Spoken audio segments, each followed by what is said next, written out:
Oi, eu sou a Grazi, seja bem-vinda a mais um vídeo aqui no canal. Se você assistiu o primeiro vídeo aqui falando sobre programação, meus estudos de lógica de programação e ainda continua aqui comigo, muito obrigada. E hoje eu gostaria de atualizar vocês o que aconteceu na minha carreira durante esse tempo. Eu não desisti de programação, por mais que passou pela minha cabeça várias vezes. E eu continuo estudando, eu continuo trabalhando, né? Então esse ano eu completei 3 anos de experiência. Não foi uma carreira linear, então que eu estava no mesmo projeto, na mesma empresa, ou fazendo mais ou menos a mesma coisa. Foi uma montanha russa, eu diria. Então, qual a situação atual, né? Então, eu tava ali no front-end, back-end, banco de dados, e aí voltei pro front-end. Já faz 2 anos que eu tô trabalhando no front-end com sistemas legados, né? Então, a parte mais supra-sumo, a parte mais legal ali, né? Os sistemas que eu trabalho são ali de 2010, 2013, 2015. Então, tudo bem antigo, tudo muito atrasado. Isso é um problema por um lado, por outro não. Mas é que o pessoal fala, se você trabalhar sistema legado, você tá pronto pra tudo nessa vida. Então, por mais que eu tenha 3 anos de experiência, eu não tenho um portfólio meu, assim, pra chamar de meu. Porque eu fiz o bootcamp e antes de acabar o bootcamp eu já consegui a minha primeira vaga. Então minha transição de carreira foi muito rápida. 4 meses e meio eu já tinha começado a estudar e consegui o primeiro emprego. E aí eu não tive tempo de construir um portfólio meu, sabe, com os meus projetos, porque tudo que eu construí foi na empresa. E aí eu gostaria de ter coisas mais legais, mais articuladas, mais complexas, pra chamar de meu. Tipo, foi eu que fiz, sabe? E agora, tipo assim, eu não uso nenhum framework no trabalho, né? Eu uso só JavaScript puro e o jQuery lá.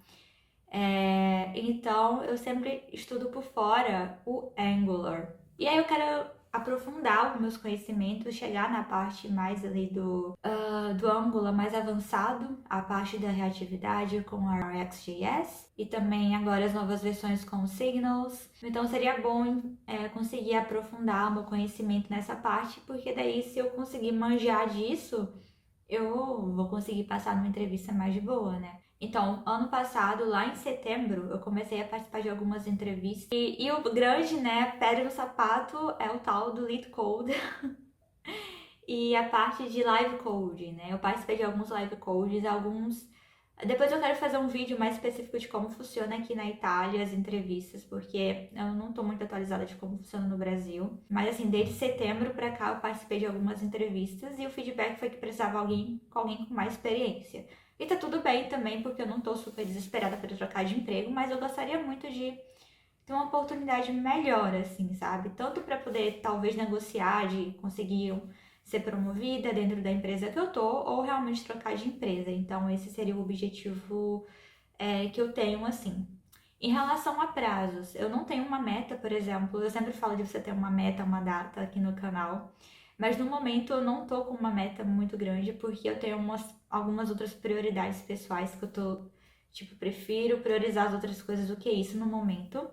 Porque tá tudo bem, eu não tô passando nenhuma dificuldade por ser júnior, tipo, não é um problema pra mim. Mas é mais por questão de querer sair da zona de conforto que eu tô cada dia mais entrando, sabe? Tipo, eu sei que poderia já estar mais avançada, mas eu mesmo estou me sabotando, não tô estudando como deveria. E por isso que eu tô gravando esse vídeo pra poder deixar aqui registrado e mostrar também o sucesso e também os fracassos, né? Porque não significa que eu vou conseguir, não significa que eu vou conseguir rápido ou, né, não tem um prazo, assim. Outro fator é que eu preciso ficar rápida no live coding, né? Um ponto bem interessante é que eu fiz uma entrevista recentemente e não podia usar, não tinha autocomplete, né? Tipo, você tinha que escrever tudo ali de cabeça, assim, tentar lembrar. E eu vi que eu tava meio que dependente de autocomplete. A ideia é trabalhar um pouco da minha agilidade e também a velocidade de pensamento lógico, que eu sou uma tartaruga. Tipo assim, se você me der um desafio pra eu fazer aqui de boas, eu vou fazer. Talvez eu demore, mas eu vou conseguir entregar. Mas aí na entrevista, com aquele tanto de gente assistindo, que às vezes não tem só uma pessoa, você e a outra pessoa. Às vezes entra, sei lá, 5 pessoas numa call e você tem que fazer o live code ali velote. Tem que fazer rápido. E aí isso eu sinto que eu fico a ansiedade começa a tomar conta de mim, sabe? Um dia desses, não, eu fiz uma entrevista mesmo e eu esqueci, deu um branco assim, tipo, e quando acabar a entrevista eu sabia responder. Ai, gente, complicado. E eu vou trazer vocês aqui para o computador para a gente dar uma olhada no meu roadmap, porque eu quero dar umas dicas para vocês e como que eu tô fazendo, que eu acho que pode ajudar também. Se você for iniciante de programação, tá bem perdido aí, como é que você vai estudar, eu vou dar algumas dicas aqui, tá bom? Vendo aqui a minha tela já. A gente tem o roadmap.sh, que é o site que eu falei para vocês, que provavelmente vocês já conhecem. E eu quero mostrar um pouquinho quais são os roadmaps que eu estou estudando no momento, né? E eu me inscrevi em alguns tipos de Computer Science, por exemplo, que eu quero dar uma estudada, principalmente essa parte de algoritmos, estrutura de dados, porque é uma coisa que eu preciso aprender para conseguir evoluir na carreira. Não tem pra onde correr, tá, gente? Ainda mais se você veio um de bootcamp que nem eu, você vai precisar dar uma estudada em alguns fundamentos. Então, esse aqui tá parado, mas eu vou voltar a estudar em breve, tá? Tá, e o que eu queria mostrar pra vocês é que eu tô focada agora no Angular e no JavaScript, como sempre. E o SQL eu estudei um pouco naquela época, lembra que eu falei pra vocês no outro vídeo que eu tinha que aprender SQL? Eu aprendi SQL e usei bastante. Então, meu trabalho era basicamente fazer query. E aí eu aprendi muita coisa, tipo, online mesmo, tá? E pra vocês verem aqui como é que tá o meu de SQL. Então, cheguei em 55% done. E o que eu quero falar de fato para vocês, por exemplo, vamos pegar aqui um do JavaScript. E aí, por exemplo, essa questão de você como estudar no roadmap é muito importante. Por quê? Eu não quero que vocês entrem aqui, cliquem em um exemplo. Pronto, entrei aqui no Structure Data. Aí você vai lá, clica no artigo, aí vai carregar o artigo. Aí você vai ler, vai assistir o vídeo e tal. O meu tá em italiano, né? Foi mal, mas vamos colocar em inglês aqui. Tá. Então, você vai ler aqui, tá? Beleza. E aí você vai marcar como completed, done. Não. Você vai colocar em progress. Por quê? Porque a programação você tem que praticar, né? Não adianta só você vir aqui e ler e sair marcando tudo.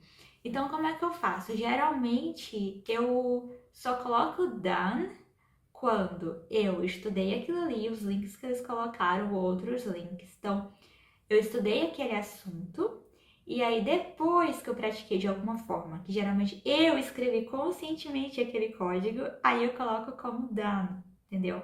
Então, o Angular tá aqui, ó, ele vai ficar aqui em pending, em progress, por muito tempo. Muito tempo. Porque, por exemplo, eu vou lá no roadmap do Angular, que eu tenho que atualizar, por sinal, tá um pouco desatualizado aqui. Mas, sabe, eu fiz guard só uma vez. Aí eu já vou dar done. Eu usei essas coisas todas aqui? Não. Talvez sim. Não. Commit, acho que eu não usei commit. Eu usei esses outros aqui, beleza. Enfim, a ideia é essa. Você só vai colocar dano quando você entender assim, nossa, eu já entendi como que usa isso, é por isso, né? Mas é isso, espero que vocês tenham gostado do vídeo. E se vocês querem que eu grave essa minha saga estudando e trazer aqui pro canal, vocês me falam que eu vou fazendo, tá certo? Tchau!